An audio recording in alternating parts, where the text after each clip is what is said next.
ओम शांति। अभी वर्तमान समय संगम युग की घड़ियाँ चल रही हैं और परमात्मा शिव बाबा कैसे ब्रह्मा तन में आकर के हम बच्चों को ह्यूमन परफेक्शन की तरफ कैसे हमें जाना है, परफेक्ट ह्यूमन बीइंग कैसे बनना है, देवता बनना है, वो ट्रेनिंग दे रहे हैं। शिव बाबा हमें रोज़ जीवन जीने की कला सिखा रहे हैं। तो आइए आज सुनते हैं बाबा की मुरली। बाबा ने हमें क्या सिखाया। आज बाबा बोले, मीठे बच्चे, बाप तुम्हें ज्ञान योग की खुराक खिलाकर ज़बरदस्त खातिरी करते हैं, तो सदैव खुश मौज में रहो और श्रीमत अनुसार सबकी खातिरी करते चलो। ज्ञान का तीसरा नेत्र देने वाला रूहानी बाप बैठ रूहानी बच्चों को समझाते हैं। ज्ञान का तीसरा नेत्र सिवाय बाप के कोई दे नहीं सकता। ये ज्ञान और योग की कितनी फर्स्ट क्लास वंडरफुल खुराक है, और ये खुराक एक ही रूहानी सर्जन के पास है और किसको इस खुराक का मालूम ही नहीं है। अभी तुम बच्चों को कितना खुशी का पारा चढ़ा रहना चाहिए। तुम बच्चे जानते हो हमारा एक ही बाप टीचर और सच्चा सच्चा सतगुरु है। फिर हमको नई दुनिया में सदैव खुशियाँ मनाते रहना है। इस पढ़ाई में मुख्य बात है ही याद की। वो है ऊंच ते ऊंच बाप जो नई दुनिया स्थापन करने वाला है। तो ऊंच ते ऊंच बाप को बहुत प्यार और स्नेह से याद करना चाहिए। भगवानोवाच, मैं तुम रूहानी बच्चों को राजयोग सिखा रहा हूँ, तो पूरी रीति सीखना चाहिए, धारणा करनी चाहिए, पूरी रीति पढ़ना चाहिए। जैसे पढ़ाई में भी नंबरवार तो सदैव होते ही हैं। तो बाप कहते, मैं आया ही हूँ सर्विस के लिए, रोज़ सर्विस करता हूँ, इसलिए ही तो ये रथ लिया है। इनका रथ बीमार पड़ जाता तो मैं इनमें बैठ मुरली लिखता हूँ। मुख से तो बोल नहीं सकते, तो मैं लिख देता हूँ ताकि बच्चों की मुरली मिस ना हो। तो मैं भी सर्विस पर हूँ ना। तो बाबा है गॉड फादरली सर्विस पर, तो बच्चे भी सर्विस पर हैं। बाबा की बैठक यहाँ इस शरीर में भ्रुकुटी में है। ये है अकाल तख्त। तो जहाँ बाबा आकर के विराजमान होते, तो बाबा ने कहा ये है अकाल तख्त। याद से ही जंक उतरनी है। सोने में जब एलॉय पड़ती है तो सोने की वैल्यू ही कम हो जाती। तो तुम आत्माओं में भी जंक पड़ने से तुम वैल्यू लेस हो गए हो। अब फिर से पावन बनना है, तो मेहनत करेंगे तभी तो ऊंच पद पाएंगे। इसमें कुछ सहन भी करना पड़ता। जब कोई उल्टी सुल्टी बात बोले तो तुम चुप रहो। तुम चुप रहेंगे तो फिर दूसरा क्या करेगा, क्योंकि ताली तो दो हाथ से ही बजती है। एक ने मुख की ताली बजाई, दूसरा चुप कर दे तो वो आपे ही चुप हो जाएंगे। ताली से ताली बजने से ही आवाज़ हो जाता है। तो आज हमने देखा कैसे बाबा सहनशीलता के गुण के ऊपर जोर दे रहे हैं कि बच्चे जब कोई सामने से बोलता है तो तुम चुप हो जाओ, मुख की ताली नहीं बजाओ। तो सहनशीलता क्या है? सहनशील होना माना कोई भी बात आए, हार हो जीत, निंदा अपमान स्तुति, कुछ में भी हम एक समान रहें, तो ये बहुत बड़ी शक्ति है। जैसे कोई कहते कि सहन करना ये तो कमज़ोरी है, और अगर हम सहन करते हैं तो हम दब्बू कहलाते। पर देखा जाए तो जो शब्द ही है सहन शक्ति, माना ये वो पावर है जिससे हमारे अंदर एक स्टेबिलिटी रहती। It's actually the mental stability. हमारे अंदर एक बैलेंस रहता। कोई भी बात आई, कुछ भी आया नेगेटिव, पर हम अंदर से इतने भरे हुए हैं सद्गुणों से, भगवान के प्यार से, शांति से, कि सामने वाले की बात हमारे अंदर उसकी वो नेगेटिविटी जैसे पेनिट्रेट नहीं कर सकती और हम अनइफेक्टेड हैं। जैसे एक फलों से लदा हुआ पेड़, कोई बच्चा पत्थर भी मारे तो उसको फल मिलता। क्यों?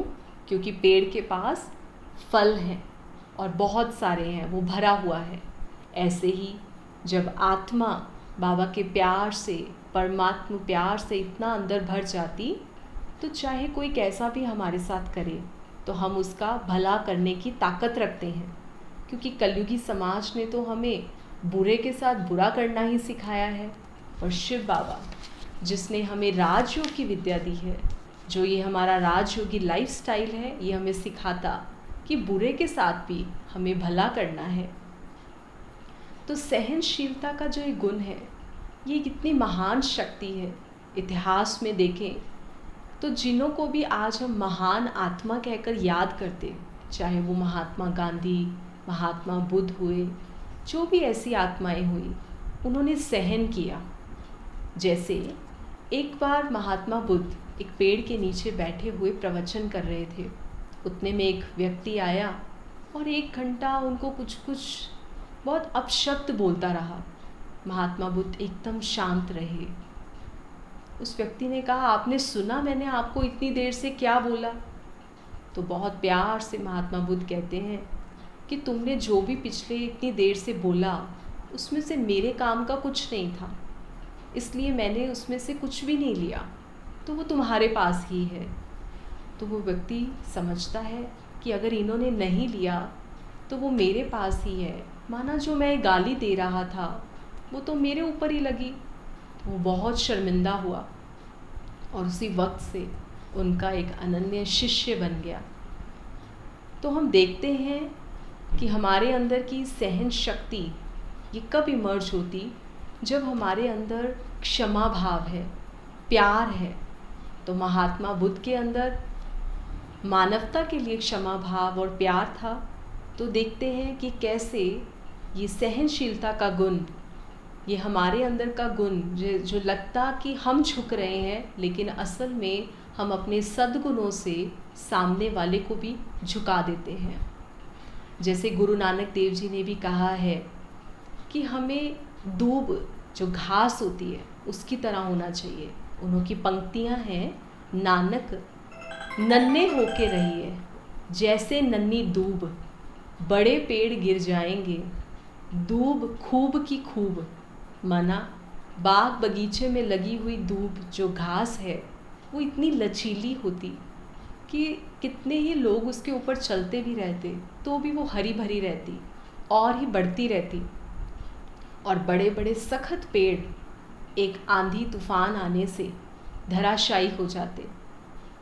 कहने का भाव है, झुकता वही है जिसके अंदर मोल्डिंग एबिलिटी है, फ्लेक्सिबिलिटी है, रिजिडिटी नहीं, परिस्थितियों के अनुसार झुक जाना।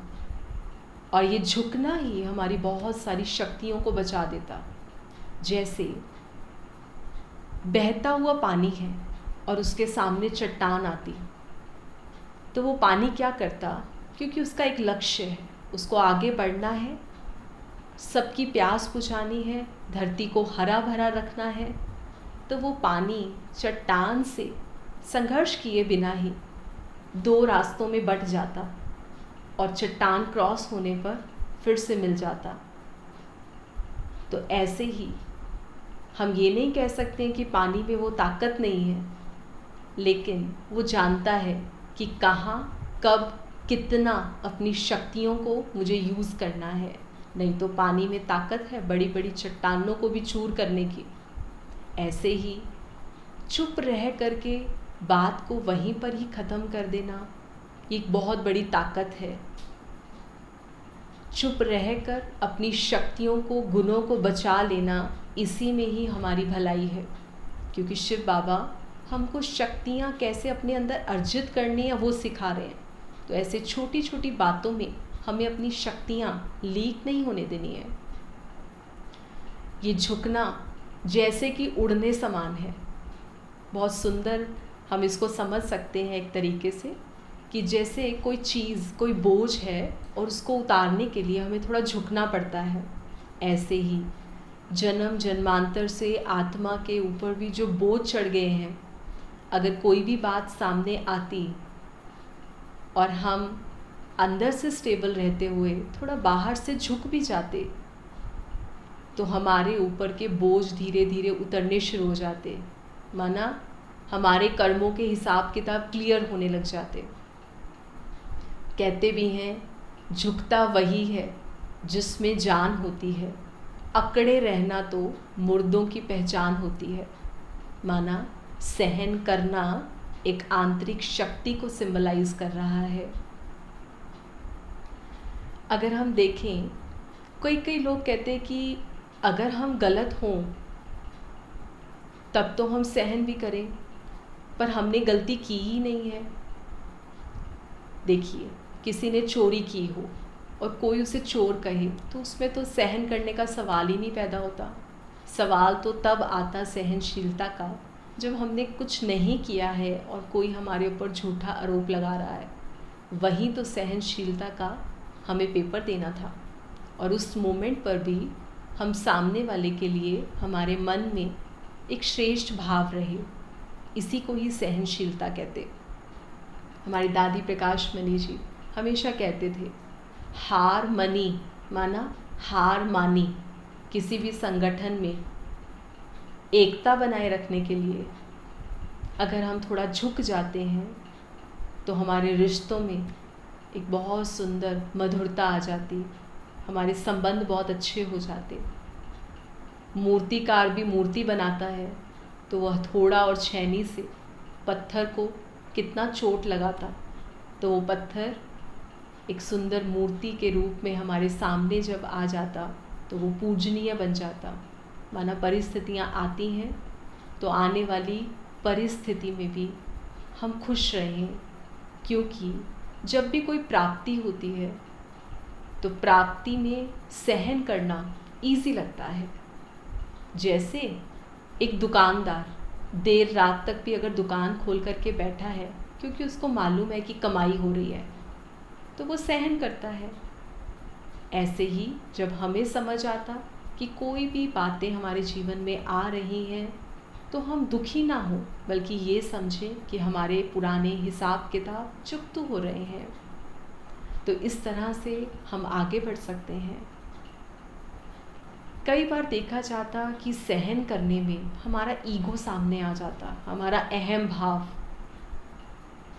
तो हमें क्या है, निर्माण होकर के चलना है। क्योंकि किसी ने हमें कुछ कहा तो हमें ऐसा लगता कि ये हमें ऐसा क्यों बोल रहे हैं, आज दिन तक तो हमें किसी ने कुछ कहा नहीं, तो जैसे कि हमारा ईगो हर्ट हो जाता। उसकी बजाय अगर हमारे अंदर एक निर्माण भाव है, फ्लेक्सिबिलिटी है, तो हम उन बातों को बहुत ईजिली ले लेते। इसलिए जो निर्माण होकर के चलता व्यक्ति हम्बल होता, उसके सामने ऐसी परिस्थितियां फिर आती ही नहीं। तो सहनशीलता का गुण एक बहुत बड़ा कवच का काम करता। जैसे युद्ध के मैदान में अगर कवच पहना है तो सामने जो दुश्मन का वार है उससे हम अपने को बचा लेते। ऐसे ही अगर सहनशीलता का गुण हमारे जीवन में है तो हम सामने वाले की तरफ से आने वाली जो नेगेटिविटी है उससे अपने आप को सेव कर लेते। तो ये सहनशीलता का गुण हमें क्या कह रहा है? जैसे एक बहुत सुंदर एक एग्जाम्पल लेते हैं। कई बार हम कहते हैं कि आखिर हम कब तक सहन करते रहें। जैसे कोई गरीब होता तो वो थोड़ा थोड़ा पैसा भी बहुत सोच सोच करके लगाता है, और उसकी बजाय कोई बहुत अमीर व्यक्ति हो, जैसे पहले ज़माने में राजा लोग थे, कुछ उनको पसंद आता था तो सिर्फ हाथ रख देते थे। वो ये नहीं सोचते थे ये कितना है, कितने का है, क्या इसका भाव है, क्योंकि उन्हों को पता था कि उन्हों के पास अखुट खजाना है। तो ऐसे ही जब हम कह रहे हैं कि आखिर कब तक मैं सहन करूं, माना ये कहने की बजाय हम अपने आप को गुणों से भरें, परमात्मा प्यार से भरें। जितना परमात्मा पिता जो प्यार के सागर है उनके साथ हमारा रिश्ता स्ट्रांग होता जाता, उतनी आत्मा में शक्ति भरती जाती और हम दूसरों को जब कोई बात आती तो सहन करके हम उस बात को वहाँ ख़त्म कर पाते। नहीं तो देखने में आता कि एक बदले की भावना अंदर में आ जाती और ये बदले का भाव तो हमें और ही नीचा कर देता, क्योंकि बदले की भावना जिसके अंदर आ गई उसकी सारी सोच का दायरा सिर्फ उस एक व्यक्ति पर ही फोकस हो जाता और वो अपनी सारी शक्तियाँ गंवा बैठता।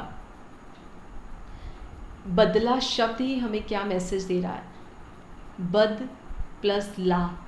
बद माना बुरा, ला माना अगर मेरे अंदर किसी के लिए बदले की भावना पैदा हो गई है, माना मैं बुराई को इनवाइट कर रहा हूँ, तो ये तो बहुत बड़ी नासमझी है। तो सहनशीलता का गुण हम देखें कि कितना ऊंचा और विशेष गुण है। सहनशील माना जब हम सहन करते तो हमारा शील माना चरित्र, हमारा चरित्र निखर जाता। तो बातें आती हम उसको सहन कर लेते, माना अंदर से अनइफेक्टेड रहते, अनडिस्टर्ब्ड रहते। कोई भी बात मेरे अंदर की शांति को, खुशी को ख़त्म ना कर सके, मेरी डिसीज़न मेकिंग पावर को इफ़ेक्ट ना कर सके। इतनी ऊंची ये एक स्टेबिलिटी की बात है। So it's the balance of mind to be tolerant. नहीं तो हम देखते कि कोई कोई का गलत व्यवहार हमें इनटॉलरेंट कर देता। गलती दूसरे ने की और सोच सोच करके हम दुखी हुए रहते। वो तो जैसे कि हम खुद को ही सजा दे रहे हैं। अगर गलती की है तो ठीक कर लो, और हमने गलती नहीं की तो खुश रहो। तो सहनशीलता का पाठ कितना हमारे जीवन में इम्पोर्टेंस रखता है ये हमें समझ आ रहा है। तो ऐसे ही जब हम झुक करके अपने जीवन में आगे बढ़ते जाते तो सफलताएं हमको मिलती जाती। एक छोटा सा और एग्जाम्पल अगर रिलेट करें कि जैसे एक कैट है, डॉग है। वो डॉग कैट पर अगर भौंकता है तो वो बिल्ली छोटी है, उसकी शक्तियाँ उस डॉग से कम हैं तो वो डर जाएंगे। और ऐसे ही वही वाला डॉग अगर एक एलिफेंट के ऊपर बात करता है, उसको भौंकता है, तो क्योंकि एलिफेंट तो बड़ा है ना डॉग से, उसकी शक्तियाँ ज़्यादा है, तो उसके ऊपर कोई असर नहीं पड़ता। तो समझ सकते हैं अगर हम अपने अंदर की शक्तियों को बढ़ा लेते हैं अंतर्मुखी होकर के, और शिव बाबा हमको जो ये ज्ञान सुना रहे हैं, इस ज्ञान और योग के बल से अगर हम खुद को एम्पावर कर लेते हैं तो हम देख सकते हैं कि बातें आएंगी पर हम अंदर में स्टेबल रहेंगे और हमें सफलता निश्चित रूप से मिलती है। और सहन करना कहाँ आसान होता? जहाँ प्यार होता। माँ बच्चे के लिए सहन करती, सारी रात भी सहन करेगी, उसके लिए जागेगी, पर कोई सुबह को उठ करके सुनाएगी थोड़ा ना किसी को, क्योंकि उसको प्यार है। और अगर किसी के अंदर वो प्यार की कमी भी होती तो वो बच्चे के ऊपर गुस्सा भी करेगी, हाथ भी उठाएगी। तो कंक्लूजन यही निकल रहा है कि परमात्मा प्यार के सागर, वो दया के सागर, उनके साथ जितना हमारा बॉन्डेज स्ट्रांग होता जाता, पावरफुल बनता जाता, उतना आत्मा अंदर से भरती जाती और दूसरों को क्षमा करने की आत्मा में ताकत आ जाती। और बदला लेने की भावना तो हमें ही हमारे लेवल से नीचा कर देती। तो बुरे के साथ बुरा ना करके उसका भला करना है, और ये भला करना ही कहीं ना कहीं उसे एक बहुत ही हिडन फॉर्म में कहीं ना कहीं इंस्पायर कर देता बदलने के लिए, जैसे हमने इतिहास में बहुत सारों का ऐसा देखा भी। तो ये सहनशीलता का गुण जिस आत्मा के अंदर आ जाता, वो हर बात में, हर परिस्थिति में खुश रह सकती है। वो हर बात की गहराई में जा सकती है। वो आत्मा सब कुछ सहन करते हुए भी उसका वर्णन नहीं करेगी। तो शिव बाबा हमको कहते हैं, बच्चे जितना तुम सहन करेंगे उतना तुम शहंशाह बन जाएंगे। इस समय का किया हुआ सहन हमें स्वर्णिम युग में ले जाएगा और इतिहास में स्वर्ण अक्षरों में हमारा नाम लिखा जाएगा। जितना हम सहन करेंगे उतना ऊंच पद के अधिकारी बनेंगे। और सहन करना ये भगवान ने मुझे कहा है और प्रभु प्रेम की ये निशानी है, क्योंकि उसने मुझे कहा है इसलिए मैं सहन कर रहा हूँ। इस तरीके से हम देखते हैं कि जब हमारे अंदर ये आत्मिक भाव जागता और पूरे संसार को एक परिवार की तरह हम देखते, ये विश्व एक परिवार है, तो जैसे परिवार में अपने फैमिली मेम्बर्स में छोटी छोटी कमी कमज़ोरियों को हम बहुत आसानी से सहन कर लेते, ऐसे ही अगर हम सोचें कि ये दुनिया भी एक परिवार है, ये विश्व एक परिवार है, तो हम किसी की भी कोई भी बात बहुत आसानी से सहन कर सकते हैं। और सहनशीलता का गुण हमें हर बात में इजी रहना सिखाता, हमारी शक्तियों को बचाता, हम अंदर से एक अमीरी महसूस करते। जैसे तराजू भी देखा है ना, तराजू में भी जो पलड़ा नीचे जाता भारी है, माना उसके अंदर कुछ है, ऐसे ही जो झुकता है उसके अंदर कुछ शक्ति है, वही झुक सकता है। तो बदला ना लेकर के, बदले की भावना ना रख कर के, क्षमा भाव रखते हुए, और ही जो सामने वाला कुछ बुरा कर रहा है, हमारे साथ कुछ मिसबिहेव कर रहा है, तो माना वो अंदर से खुद डिस्टर्ब है, तो ऐसी आत्मा के लिए तो हमें बहुत ही शुभ भावना रखनी चाहिए। उसको भी इतना हम सुख दे देवे कि वो भी अंदर से भर जाए। तो इस तरह से आज जो बाबा ने हमें सहनशील बनने के लिए जोर दिया और कहा कि बच्चे, एक ने कहा तो आप चुप रहो, उस समय मुख की ताली नहीं बजाओ। तो मुख की ताली माना हम बात को आगे बढ़ने से रोक दें। तो चलिए अभी हम कुछ घड़ियाँ प्यारे शिव बाबा से शक्तियाँ भरते हैं और अपने आप को इस इतने महान गुण से भरा हुआ देखते हैं।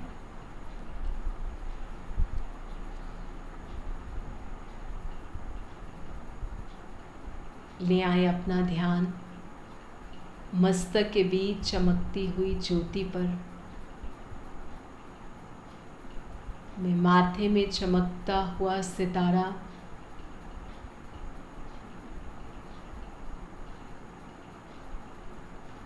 इस मिट्टी के शरीर के अंदर बैठा हुआ, इस शरीर को जिंदा रखे हुए हूँ। मुझ आत्मा सितारे का प्रकाश पूरे शरीर में फैलकर इसको जिंदा रखता है। ये मैं आत्मा हूँ जो इस शरीर को सारा दिन चलाती हूँ और इसके द्वारा सबके कांटेक्ट में आती हूँ, इंटरैक्ट करती हूँ।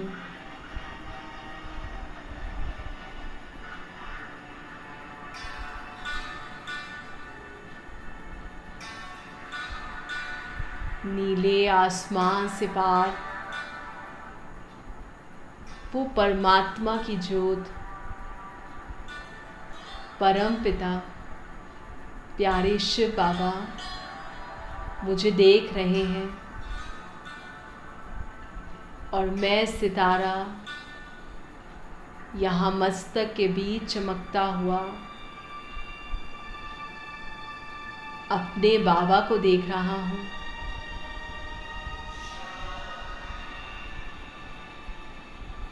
वो सर्वशक्तिवान पिता अपनी शक्तियों की किरणें मुझ अपने बच्चे पर बरसा रहे हैं।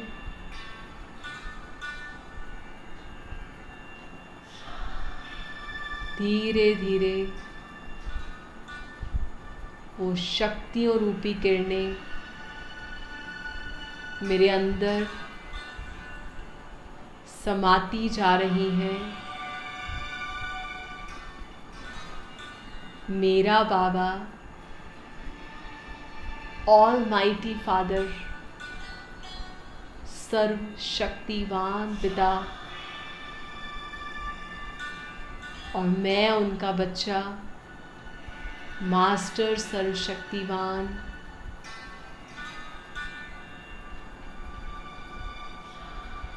इतना अंदर से भरता जा रहा हूँ।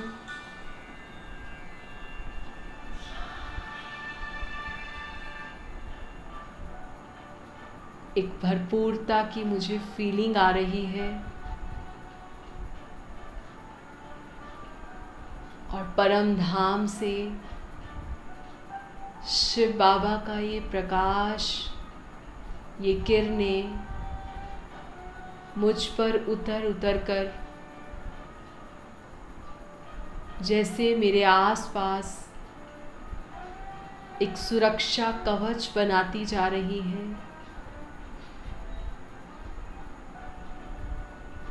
इस मिट्टी के शरीर के बाहर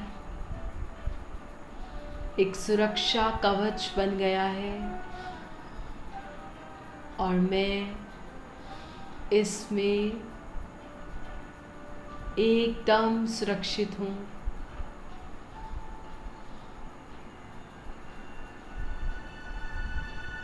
अब देखते जाएं, कोई भी मेरे सामने आता, कैसा भी व्यवहार करता,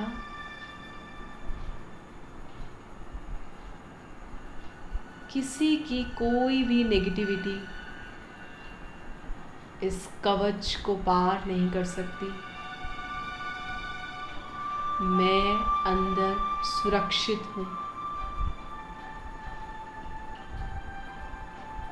अनडिस्टर्ब्ड,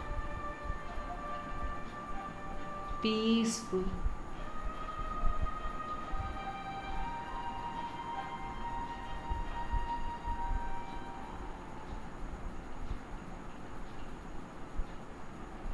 ओम शांति।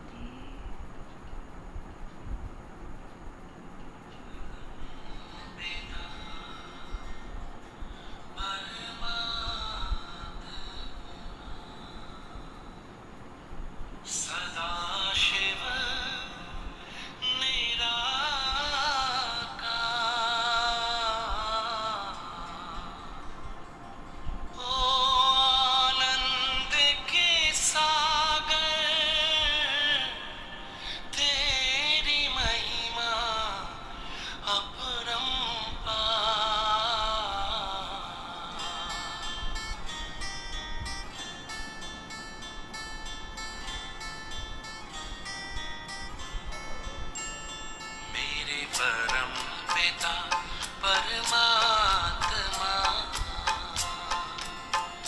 मेरे परम पिता परमात्मा, सदा